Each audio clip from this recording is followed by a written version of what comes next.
오늘부터 기쁨의 언덕 말씀 묵상을 여러분과 함께 나눕니다.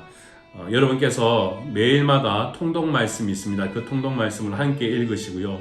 또 묵상 가운데는 한 절의 말씀 또는 두 절의 말씀들을 목회자들이 돌아가면서 묵상하게 될 것입니다. 여러분도 함께 하루를 시작할 때 그 묵상을 통하여서도 또 하나님의 음성을 함께 듣기를 원합니다. 오늘 말씀은 창세기 38장이 전체 통독 말씀이고요. 38장 중 6절 말씀을 저는 여러분과 함께 묵상하도록 하겠습니다. 제가 읽겠습니다. 유다가 장자애를 위하여 아내를 데려오니 그의 이름은 다말이더라. 아멘. 우리가 창세기 37장까지 들여다보면 요셉의 이야기가 등장합니다. 이 37장을 통하여서 요셉은 애굽으로 팔려가게 되고 또 보디발의 하인이 되게 됩니다. 그리고 난 뒤면 상식적으로 우리는 38장에 이 요셉이 당연히 보디발의 하인으로서 무엇을 했는지 어떻게 살았는지에 관하여서 등장하게 되는데, 사실 성경의 말씀을 여러분도 보다시피 유다의 이야기가 시작됩니다. 유다란 사람은 야곱의 첫 번째 아들입니다. 그러면 왜 오늘 하필이면 이 요셉의 이야기를 하다가 갑자기 38장에서 유다의 이야기로 넘어갔을까? 우리는 이 마태복음 1장 3절 말씀을 들여다보면 잠깐 우리가 그 의미를 알 수 있을 것 같습니다. 이렇게 기록되어 있습니다. 유다는 다말에게서 베레스와 세라를 낳고, 유다와 다말이 부부인데 베레스와 세라를 낳았다. 그 사람들이 점점점 예수 그리스도의 족보의 어른이 되었다. 그런 의미를 이야기하지 않습니까? 그러면 우리가 이 마태복음만 보면 유다와 다말은 서로 부부라고 생각할 수 있는데, 사실 그 답을 이야기하는 것이 오늘 읽은 이 말씀입니다. 유다가 장자애를 위하여 아내를 데려오니 그의 이름은 다말이라. 갑자기 이상하죠. 유다의 원래 아내는 이 다말이 아니라는 것입니다. 즉 장자인 엘의 와이프가 엘이고, 즉 유다의 며느리가 다말이라는 겁니다. 그러니까 결국 우리가 이 동양적인 사상이나 또는 우리 한국의 문화로 생각해 보면 시아버지가 며느리와 결혼을 해서 베레스와 세라를 낳았다, 이렇게 해석이 됩니다. 여러분 성경의 이 사건을 들여다보면 신뢰가 가시겠습니까? 저는 오늘 이 아침에 그것을 여러분에게 한번 질문해 보고 싶습니다. 신뢰라는 것은 어떤 경우에 있어서 흠이 없는 것을 말할 때가 있습니다. 근데 오늘 성경을 들여다보면 흠이 굉장히 많습니다.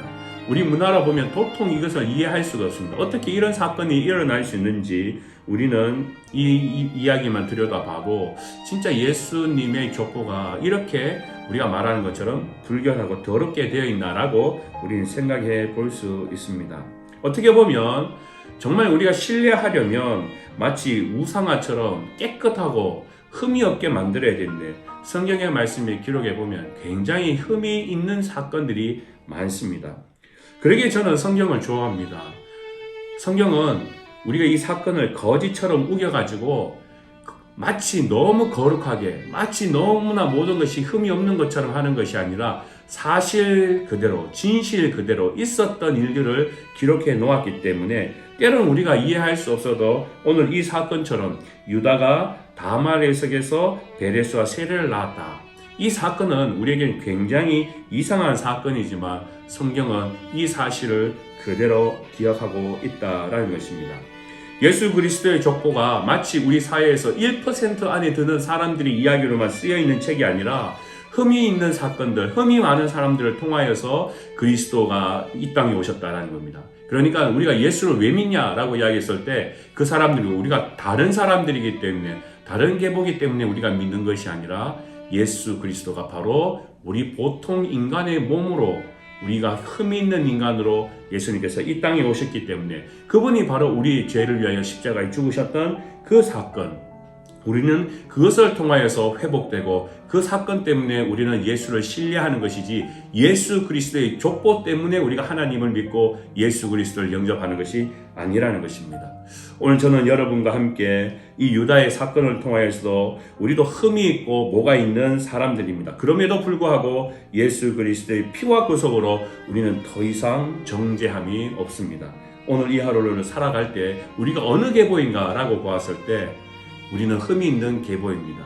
그렇지만 예수 그리스도가 우리를 구원하심으로 말미암아 우리의 모든 존재가 깨끗하게 되었으니 오늘 이 하루도 여러분이 영적인 삶을 살아갈 때 우리가 이 세상의 조건이나 환경이나 계보나 사람의 그 겉모습만을 보지 말고 진실된 하나님의 사랑과 하나님의 마음으로 우리가 이 영적 믿음을 오늘 이 하루도 걸어가시기를 주님으로 부탁을 드립니다.